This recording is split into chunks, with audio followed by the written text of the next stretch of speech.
नमस्कार, सुबह के 10:30 बज चुके हैं। स्वागत है आप सभी का। मैं हूं आपके साथ भावना नैयर। देश का सबसे भरोसेमंद चैनल डीडी न्यूज पर लेकर आपका अपना पसंदीदा शो खबरों का सरपंच न्यूज पंच। इस कार्यक्रम के जरिए हम आप तक पहुंचाते हैं वो खबरें जिन पर रहती है सभी की नजर। और न्यूज पंच में सिर्फ खबर नहीं होती बल्कि होती है हर खबर की पूरी पड़ताल, वो भी ग्राफिक्स और आंकड़ों के साथ। हम आपको बताते हैं खबर का हर एक छोटा बड़ा बिंदु। साथ ही ग्राउंड जीरो पर रहती है हमारे संवाददाताओं की टीम, जिनसे लेते हैं हम हर एक अपडेट। यानी न्यूज पंच में रहती है हर खबर पर पैनी नजर। और आज न्यूज पंच के जरिए जिन खबरों पर हमारी नजर रहेगी, सबसे पहले उन टॉप लाइंस का रुख कर लेते हैं।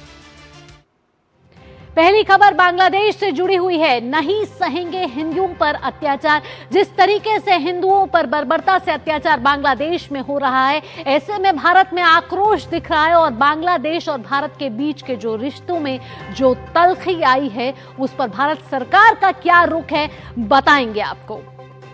साथ ही जिस दूसरी खबर पर हमारी नजर रहेगी वो है रामलला से जुड़ी हुई। अयोध्या पहुंच चुके हैं रत्न जड़े रामलला। जी हां, कर्नाटक से अयोध्या आए हैं रामलला। और ये जो भव्य मूर्ति है वो दिव्य दिख रही है, अलौकिक दिख रही है, अद्भुत दिख रही है, अविश्वसनीय दिख रही है। आप भी जरूर इन तस्वीरों को देखना चाहेंगे। आपको दिखाएंगे ये तस्वीरें न्यूज पंच में। चलिए शुरुआत कर लेते हैं न्यूज पंच में इस वक्त की बड़ी खबर के साथ। और बांग्लादेश में हिंदुओं के खिलाफ अत्याचार लगातार बढ़ रहे हैं। और ऐसी घटनाओं में हमारे देश में हिंदुओं में अब आक्रोश और उग्र हो गया है।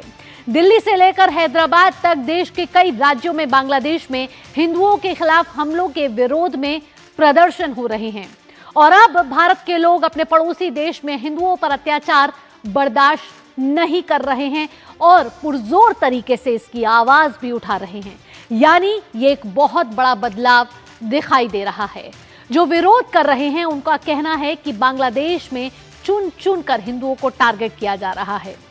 भारत बांग्लादेश के हिंदुओं के लिए न्याय की मांग कर रहा है। बांग्लादेश के इन हालात पर बांग्लादेश की सरकार की चिंता कहीं नहीं दिख रही। बांग्लादेश सरकार ने भारत के उच्चायुक्त से सवाल जवाब कर लिए हैं। उधर भारत ने भी बांग्लादेश के उच्चायुक्त को दूसरी बार तलब किया है।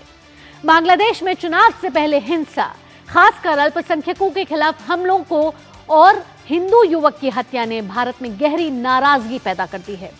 भारत के बाद बांग्लादेश ने भी अपनी वीजा सेवाएं बंद करने का ऐलान कर दिया है। कुल मिलाकर देखा जाए दोनों देशों के रिश्तों में, तो पड़ोसी देशों के बीच रिश्ते अब एक नाजुक मोड़ पर खड़े हैं, जहां हर कदम कूटनीति और क्षेत्रीय स्थिरता के लिहाज से बेहद अहम माना जा रहा है। आइए सिलसिलेवार ढंग से आपको समझने की कोशिश करते हैं और समझाने की कोशिश करते हैं कि बांग्लादेश के हालात और वहां भारत के खिलाफ फैलते हिंसा के बारे में। आइए ग्राफिक्स के जरिए रुख करेंगे और आपको बताएंगे कि कैसे ये अत्याचार हिंदुओं पर बढ़ रहे हैं और भारत में अब आक्रोश और उग्र हो गया है। बांग्लादेश के उच्चायुक्त जो हैं वो तलब किए गए हैं। भारत ने एक हफ्ते में, आपको बता दें कि दूसरी बार ये तलब किया है, सवाल जवाब किया है। और हिंसा को लेकर अब भारत गंभीर है। गंभीर इसलिए है क्योंकि भारत में लगातार अब विरोध प्रदर्शन दिख रहे हैं। दिल्ली से लेकर हैदराबाद तक कई राज्यों में इस समय विरोध प्रदर्शन उग्र हो गए हैं। मांग यही की जा रही है कि बांग्लादेश में जो अल्पसंख्यक हिंदुओं के खिलाफ बर्बरता बरस रही है उसको रोका जाए। यानी अब हिंदू नहीं सहने वाले अपने कम्युनिटी, अपने धर्म पर अत्याचार। बांग्लादेश में हो रहे इस अत्याचार से भारत इस समय गुस्से में है। आइए अब आपको अगले ग्राफिक्स का रुख करेंगे और आपको बताते हैं कि कैसे ये जो उग्र प्रदर्शन जो हो रहा है वो बढ़ रहा है। और हिंदुओं के खिलाफ जो हिंसा पर इस समय भारत गंभीर है और चिंता जाहिर कर रहा है। और भारत फूंक फूंक कर कदम रख रहा है क्योंकि बांग्लादेश हमारा पड़ोसी देश है। ऐसे में बांग्लादेश के साथ हमारे ऐतिहासिक संबंध रहे हैं। लेकिन इस समय जिस तरीके से दोनों देशों के बीच रिश्ते चल रहे हैं, उसमें जो उठापटक चल रही है, इसको लेकर भारत कड़ी नजर बनाए हुए है। एक एक कदम फूंक फूंक के रख रहा है। बांग्लादेश के उच्चायुक्त रियाज हमीदुल्लाह तलब किए गए हैं। भारत ने एक हफ्ते में दूसरी बार इन्हें तलब किया है। यानी कि सवाल जवाब हुआ है कि जिस तरीके से हिंदुओं पर उग्र प्रदर्शन किया जा रहा है, हिंसा की जा रही है, ऐसे में बांग्लादेश सरकार क्या कर रही है। बांग्लादेश में भारतीय राजनयिकों की सुरक्षा पर चिंता जताई गई है। यानी वहां जो डिप्लोमेट्स हैं, वहां जो उच्च अधिकारी हैं, उनकी सुरक्षा पर भी भारत लगातार नजर बनाए हुआ है। हिंदुओं पर हमलों का मुद्दा लगातार अब अलग अलग जगहों पर उठ रहा है। दुनिया इस पर अब कड़ी नजर बनाए हुए है।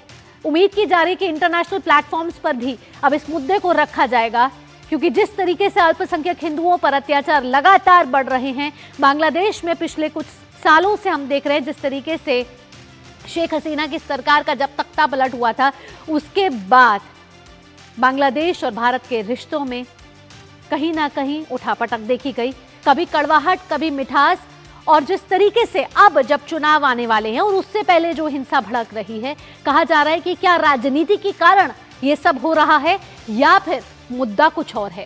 पिछले हफ्ते भी मंत्रालय ने कई हाई कमिश्नर बुलाए थे और बांग्लादेश में बिगड़ते हुए माहौल पर चिंता भी जताई थी। आइए आपको सिलसिलेवार तरीके से बताते हैं कि बांग्लादेश में हिंसा कब से चल रही है और भारत बांग्लादेश के बीच के जो ये रिश्ते हैं वो किस तरीके से अब आगे बढ़ते हुए नजर आ रहे हैं। 18 दिसंबर की बात करते हैं। 18 दिसंबर 2025 छात्र नेता उस्मान हादी की मौत होती है।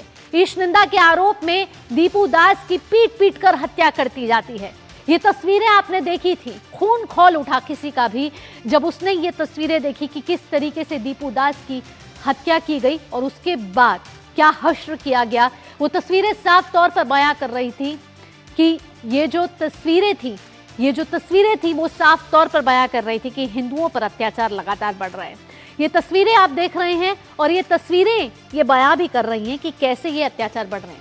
आप देख रहे हैं 18 दिसंबर को खुलना में भारत ने बंद किए थे एसी सेंटर। वहीं 20 दिसंबर की बात करें, नई दिल्ली में बांग्लादेश उच्चायुक्त के बाहर प्रदर्शन किए गए। इसके बाद जब आगे बढ़े तो 21 दिसंबर पर आते हैं और 21 दिसंबर को भी ये लगातार आप देख रहे हैं सिलसिलेवार तरीके से ये उग्र प्रदर्शन बढ़ रहे हैं। हिंसा बांग्लादेश में बढ़ती गई और चटगांव में भारत ने बंद किए आईवैक्स सेंटर।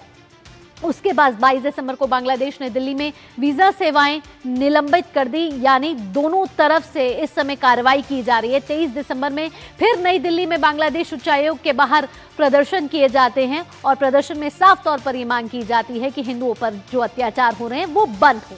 23 दिसंबर को बांग्लादेश के उच्चायुक्त फिर तलब किए जाते हैं, यानी कि एक हफ्ते में 2 बार तलब किया जाता है, सवाल जवाब किया जाता है। बांग्लादेश में भारत के उच्चायुक्त और भारत में बांग्लादेश के उच्चायुक्त से सवाल जवाब लगातार चल रहे हैं। क्या इसको माना जाए कूटनीति का कदम है या फिर कहीं ना कहीं ये जो रिश्ते हैं इस समय नाजुक मोड़ पर दिख रहे हैं।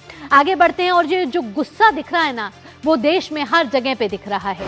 बांग्लादेश में जो ये के खिलाफ जो गुस्सा है वो आपको बता दें कि दिल्ली, हैदराबाद, भोपाल, उत्तर प्रदेश, वाराणसी और कई जगहों पर ये हिंदुओं का जो विरोध प्रदर्शन है वो जारी है। पश्चिम बंगाल में भी हमने देखा कि विरोध प्रदर्शन हो रहे थे और ये विरोध प्रदर्शन लगातार उग्र हो रहे हैं। क्या कहा जाए कि हिंदू अब जाग उठा है। तस्वीरें आप देख रहे हैं ये भोपाल, वाराणसी, दिल्ली की, जहां अब हिंदुओं पर जो अत्याचार है उस पर अब आर पार दिख रहा है इस समय बांग्लादेश और भारत। इसके साथ साथ जो तस्वीर अब हम और आपको दिखा रहे हैं वो है सिलीगुड़ी, असम और मुंबई की। ये तस्वीरें भी आप अपनी टीवी स्क्रीन पर दिख रहे हैं और साफ तौर पर दिख रहा है कि देश के अलग अलग राज्यों में हिंदू जाग उठा है और हिंदू बिल्कुल भी अब बर्दाश्त नहीं करेगा उन पर हो रहे जो अत्याचार हैं। हमारे पड़ोसी देश में जो अत्याचार हिंदुओं पर किए जा रहे हैं, 1.5 करोड़ हिंदू वहाँ रहते हैं और ये जो 1.5 करोड़ की जनसंख्या है वो भारत के लिए बहुत मायने रखती है। भारत इन 1.5 करोड़ हिंदुओं की रक्षा के लिए तत्पर खड़ा है और इसलिए विदेश मंत्रालय लगातार इस पर नजर बनाए हुए है।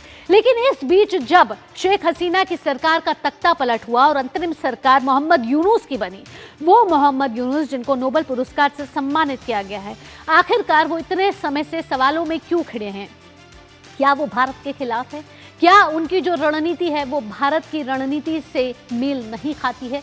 आइए आपको बताते हैं कि क्यों सवालों में इस समय यूनुस की सरकार और यूनुस खड़े हैं। क्या वो ऐसा बयान दे रहे हैं जिससे वो लगातार सवालों के घेरे में आते जा रहे हैं और दुनिया भर से उनको कहीं ना कहीं इस मामले में सुनना पड़ रहा है। और इस समय हमारे संवाददाता अखिलेश सुमन हमारे साथ जुड़ गए ज्यादा जानकारी के साथ।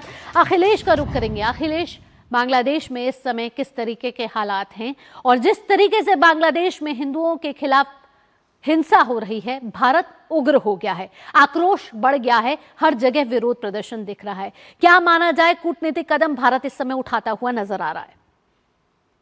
देखिए, सबसे पहले बांग्लादेश की जो बात की कि बांग्लादेश की क्या हालत है, निश्चित तौर पे ये बहुत ही चिंतनीय स्थिति है कि बांग्लादेश में लगता है कि कोई सरकार नहीं काम कर रही है। मोहम्मद यूनुस भले ही अंतरिम सरकार के मुखिया बने हुए हो, लेकिन निश्चित तौर पे न भीड़ उनके नियंत्रण में है और न ही उनकी कोई बात सुन रहा है। इसीलिए जब से वे बने हैं अंतरिम सरकार के मुखिया, तब से लगातार वहां एक तरीके से कहें कि अराजकता की स्थिति है। जो स्थिति शेख हसीना के वहां से हटने के समय थी, वही स्थिति छोटे छोटे पैमानों पे पूरे देश में है। अब देखना यह है कि एक स्थिति ये हो रही है कि कल तारिक रहमान जो खालिदा जिया के पुत्र हैं, बांग्लादेश नेशनलिस्ट पार्टी के एक्टिंग चेयरमैन है, वो कल लंदन से ढाका आने वाले हैं। अब यह एक नई स्थिति होगी, क्योंकि अभी तक कोई वहां बांग्लादेश में कोई ऐसा नेता नहीं मौजूद है जो कि पूरी तरह राजनीतिक रूप से उसकी एक विरासत हो। मोहम्मद यूनुस खुद, इनका राजनीति में कोई अनुभव नहीं है, नहीं डिप्लोमेसी में इनका कोई अनुभव है। हाँ, अब बीएनपी के एक्टिंग चेयरमैन, जिनके स्वागत के लिए उनकी पार्टी पूरी लग गई है, तकरीबन 50-60 हजार एक्टिविस्ट को बोला जा रहा है कि वो जाएंगे ढाका में, उनका स्वागत करेंगे। तो यह एक पॉलिटिकल इंटरवेंशन अभी बांग्लादेश में दिखेगा। कल वो आएंगे तो स्थितियां थोड़ी सी हो सकता है कि थोड़ी डिफरेंट स्थिति हो। हाँ, अब देखिए, जो एक चंदन दास के खिलाफ जो हुई कार्रवाई, जो उनकी हत्या की गई, बिल्कुल एक तरीके से क्रूर हत्या थी। और कहा यह जा रहा है कि उनके कलीग जो थे, उनके दफ्तर में काम करने वाले थे, उन लोगों का भी हाथ है इस पूरे घटनाक्रम में। तो निश्चित तौर पे इस तरह की जब क्रूरता किसी देश में बढ़ती है, तो यह बहुत ही चिंता करने वाली बात है। देखिए, वहां 8% के अखिलेश, करीब। इसके साथ मेरा सवाल ये भी है कि चुनाव आने वाले हैं, चुनावों से पहले हम देखते हैं कि बड़ी उठापटक होती है और राजनीतिक कारणों के कारण अपने आप को लाभ पहुंचाने के लिए जो पार्टियां हैं वो तमाम तरीके के प्रयास करती हैं। कोशिश शायद ये लग रहा था कि बांग्लादेश में यही की जा रही है, लेकिन उल्टा पड़ता हुआ मामला नजर आ रहा है। बांग्लादेश में जो चुनाव आने वाले हैं, उससे पहले इस तरीके की हिंसा, क्या लग रहा है कि सब कुछ सोची समझी साजिश है? निश्चित तौर पे यह सोची समझी साजिश है, क्योंकि देखिए, बांग्लादेश जिस तरीके से विकास के रास्ते पर खड़ा है, काफी समय तक वो विकास के रास्ते पे काफी अच्छा उसका प्रदर्शन रहा है ह्यूमन डेवलपमेंट इंडेक्स में। और ऐसे बांग्लादेश को यह मंजूर नहीं होगा, वहां की जनता को, कि वो अराजकता की स्थिति में चली जाए। इसलिए जनता के स्तर पर चुप्पी है। भले ही कुछ छात्र जो है, वो कुछ युवक जो है वो सड़कों पे है, लेकिन आम जनता अभी चुपचाप इंतजार कर रही है चुनाव का। और जब चुनाव आएगा तो निश्चित तौर पे आप देखेंगे कि स्थितियां कुछ बदलेंगी और स्थितियों में काफी परिवर्तन होगा, क्योंकि यह स्थिति नहीं बरकरार रह सकती। निश्चित तौर पे पाकिस्तान के बारे में कहा जा रहा है कि पाकिस्तान की कोशिश यह है कि बांग्लादेश को बिल्कुल अराजक स्थिति में पहुंचा दिया जाए। बांग्लादेश और भारत के बीच में जो संबंध है, उन संबंधों में तल्खी की जाए। और इसीलिए भारत लगातार इस बात की कोशिश करता रहा है, उनको समझाता भी रहा है कि आप चुनाव कराइए अपने यहाँ, और चुनाव कराने के बाद एक जो वैधानिक सरकार होती है, उस वैधानिक सरकार को आने दीजिए। उस सरकार के आने के बाद आप तय कीजिए कि आपके डोमेस्टिक इश्यूज का है। और भारत यह भी लगातार कहा है कि सभी जो राजनीतिक दल है वहां पे, जैसे अवामी लीग को भी चुनाव में शामिल होने की इजाजत देनी चाहिए, तभी पता बिल्कुल। अवामी लीग पर तो प्रतिबंध लगा दिया है। अब ऐसे में देखना होगा कि चुनाव जो कहे जा रहे थे निष्पक्ष तरीके से होंगे, फेयर होंगे, अकाउंटेबल होंगे, इस पर भी सवाल बड़ा खड़ा हो रहा है। नवल सिंह परमार हमारे साथ जुड़ गए हैं ढाका से फोन लाइन पर, उनका रुख करेंगे। नवल, इस समय बांग्लादेश में किस तरीके के हालात हैं और जिस तरीके से हिंदुओं पर हिंसा हुई है, उसके बाद यूनिस सरकार कहीं ना कहीं झुकती हुई नजर आई है, क्योंकि दीपदास के घर में उनका एक दूत पहुंचा और वहां उनसे बातचीत भी की और दिलासा भी दिलाया। जी, कल उनके जो एजुकेशन एडवाइजर है, वो जो दीप चंद्र दास जो है, उनके घर गए थे, उनके परिवार से मिले और उनको दिलासा दिलाया और सख्त कार्रवाई की बात की और परिवार की जिम्मेदारी लेने की भी बात उनके साथ जो गए थे, जो सिविल सोसाइटी के लोग, उन्होंने बताई। तो वो एक जो प्रदर्शन या विरोध, जो भी इंटरनेशनल मंच पे जो उसका जो माहौल बना, उसका इफेक्ट पड़ा है, उसका कह सकते हैं उसको। और दूसरा, कल जैसे अब आप बता रहे थे अखिलेश सुमन जी की तारिक रहमान 17 साल बाद बांग्लादेश आ रहे, तो उससे बीएनपी जो है उनके वेलकम में लगी हुई है। लेकिन एक महत्वपूर्ण डेवलपमेंट कल रात को ये हुआ है कि जो नाहिद इस्लाम है, स्टूडेंट एक्टिविस्ट, और जिसने जो quota against the quota movement जो चला था, movement against the quota in Bangladesh, और जिसके चलते शेख हसीना अपदस्थ हुई थी, उसका जो पायोनियर लीडर माना जाता है नाहिद इस्लाम को, और मोहम्मद यूनुस से काफी करीब है। उनका एक स्टेटमेंट ये है कि उनका जो पार्टी है नेशनल सिटीजन पार्टी एनसीपी, वो आवामी लीग के जो कार्यकर्ता और वोटर्स है उनके सिविक और पॉलिटिकल राइट्स रिस्टोर करने के पक्ष में है। दोपहर को उनका ये बयान था कि बीएनपी और जमाते इस्लामिस्ट जो फंडामेंटलिस्ट पार्टी है, उन दोनों के बीच में आवामी लीग के वोटर्स को लेके होड़ जमी हुई है, क्योंकि अभी आवामी लीग पार्टी जो बैन है और उसका एक बड़ा वोट बैंक है बांग्लादेश में, उनके कार्यकर्ता का एक बड़ा फौज है। तो ऐसी स्थिति में जब आवामी लीग बैन रहेगा तो वो लोग कहाँ जाएंगे? उसको लुभाने के लिए बीएनपी और जमात के बीच में होड़ लगी हुई है, ऐसा दोपहर को नाहिद इस्लाम का कहना था। शाम को उनका दूसरा स्टेटमेंट आया कि हम आवामी लीग के एक्टिविस्ट और वोटर्स के जो सिविक और पॉलिटिकल राइट्स है उसको रिस्टोर करने के पक्ष में है। और कल यूएस के जो लॉ मेकर्स है उनका भी एक स्टेटमेंट आया है जिसमें उन्होंने एक बात दोहराई है कि अगर बांग्लादेश में आवामी लीग पार्टी, जो सबसे बड़ा राजनीतिक दल माना जाता है बीएनपी और आवामी लीग, उनको अगर आप इलेक्शन में पार्टिसिपेट नहीं करने दोगे तो वो इलेक्शन कैसे पार्टिसिपेटरी इलेक्शन माना जाएगा? फ्री एंड फेयर इलेक्शन के लिए जितने भी राजनीतिक दल है उनको आप हिस्सा लेने दोगे तभी तो इलेक्शन होगा। तो उनका एक सवाल जो है यूनुस सरकार के ऊपर है कि आप अगर आवामी लीग को बैन रखोगे, नो डाउट जिसके खिलाफ मामले चल रहे हैं, जिनके खिलाफ कार्यवाही चल रही है, कानूनी कार्यवाही चल रही है, उनको आप इलेक्शन कंटेस्ट करने से दूर रख सकते हो। लेकिन नवल, यहाँ मैं छोटी सी एक और बात पूछना चाहूंगी, फिर हमको ब्रेक पर जाना है। नवल, यहाँ पर जिस तरीके से दोनों साइड से उच्चायुक्त को तलब किया है, सवाल जवाब चल रहा है, कूटनीति के लिहाज से क्या माना जाए? क्या बांग्लादेश को पता है कि भारत के बिना उसका गुजारा नहीं है? नहीं, उस मामले में तो मैं कुछ बोल नहीं सकता कि बांग्लादेश, लेकिन एक बात तय है कि बांग्लादेश के अंदर अभी भी बहुत सारे बड़े पैमाने पे लोग का ये मानना है कि हम दोनों चलिए आगे देखना होगा कि भारत ने जो रुख अभी तक बांग्लादेश के साथ अपने रिश्तों में निभाया है उसमें क्या कुछ बदलाव देखने को मिलता है या नहीं। अखिलेश और नवल, तमाम जानकारियों के साथ आपका बहुत बहुत धन्यवाद।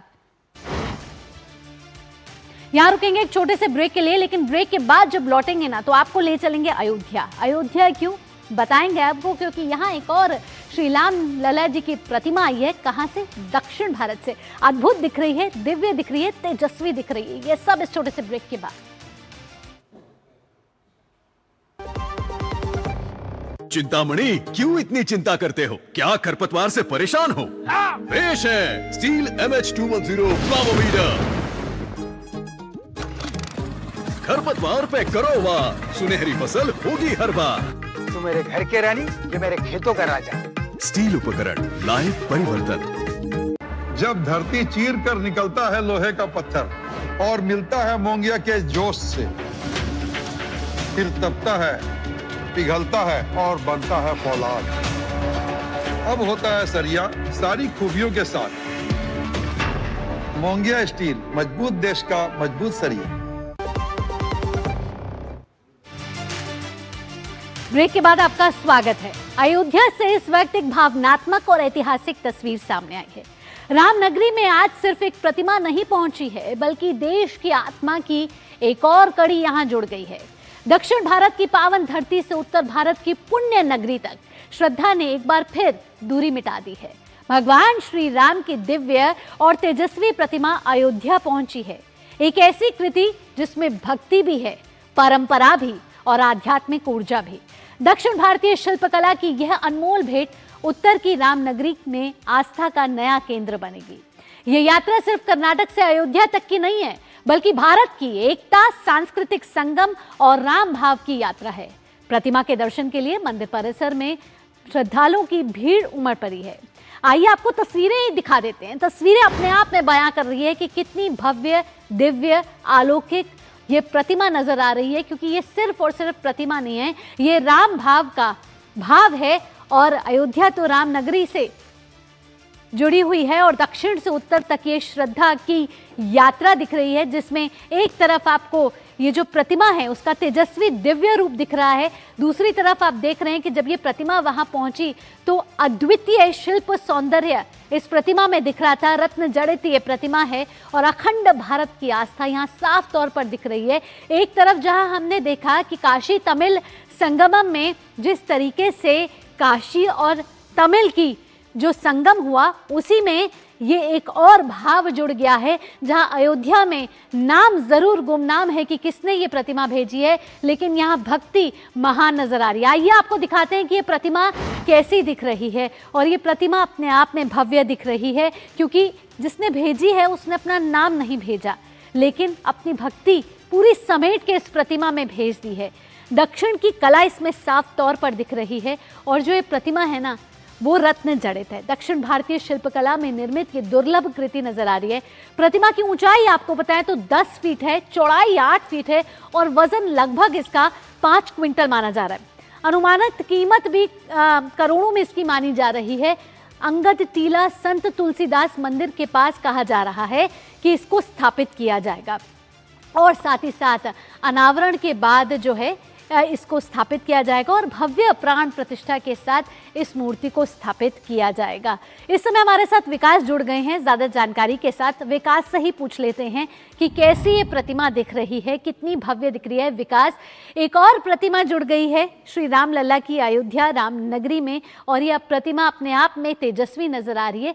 खास बात यह है कि कर्नाटक से लेकर जो उत्तर का संगम है वो साफ तौर पर यहाँ नजर आ रहा है और जो प्राण प्रतिष्ठापित है हमारी श्री राम लल्ला की मूर्ति, उससे कहीं ना कहीं मेल खाती है ये।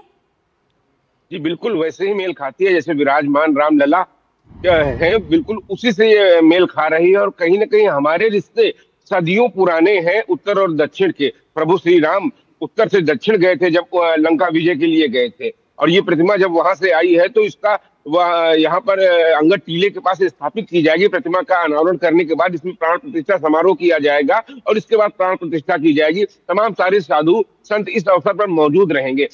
श्री राम जन्मभूमि में प्राण प्रतिष्ठा समारोह के बाद नित्य नए आयोजन हो रहे हैं। उनमें से एक ये भी एक अद्भुत क्षण आया है जब यह प्रतिमा आई है और ये रत्नों से जड़ित ये प्रतिमा है और इसकी सुंदरता देखते ही बनती है। अभी मंदिर ट्रस्ट की ओर से ये नहीं बताया गया है कि ये किसने भेजी है, उसके नाम का पता नहीं है, लेकिन ये प्रतिमा देखते ही बनती है। इसकी सुंदरता, इसकी अलौकिकता, इसकी दिव्यता और उस मंदिर में कोई कुछ ऐसे संवारा जा रहा है। वैसे भी प्रभु श्री राम मंदिर में ध्वजारोहण समारोह के बाद वहां पर मंदिर निर्माण के तो समस्त कार्य पूर्ण हो गए थे। वहां पर प्रथम तल पे राम दरबार भी हो गया था, सप्तऋषि मंडप भी हो गया था, शेषनाग, गणेश मंदिर, दुर्गा मंदिर, शिव मंदिर, तमाम सारे मंदिर स्थापित हो गए थे। लेकिन इस नए मंदिर की वहां पर स्थापना की जाएगी अंगद टीले के पास और ये प्रतिमा भी बिल्कुल वैसे ही दिखती है जैसे रामलला विराजमान दिखते हैं। बिल्कुल बहुत ही अद्भुत भारत को दिख रहा है और केवल ये प्रतिमा नहीं माना जा रहा है, इसको कहा जा रहा है भक्ति का जो विराट स्वरूप है वो कहीं ना कहीं साफ तौर पर दिख रहा है। इसीलिए कहा जा रहा है कि गुमनाम व्यक्ति ने जरूर इसे भेजा है, लेकिन भक्ति साफ तौर पर महान नजर आ रही है। विकास, तमाम जानकारियों के साथ आपका बहुत बहुत धन्यवाद। इसी के साथ न्यूज पंच में फिलहाल इतना ही। देश और दुनिया की बाकी खबरों के लिए जुड़े रहिए डीडी न्यूज के साथ। दोपहर 2 बजे होगी आपसे फिर से मुलाकात।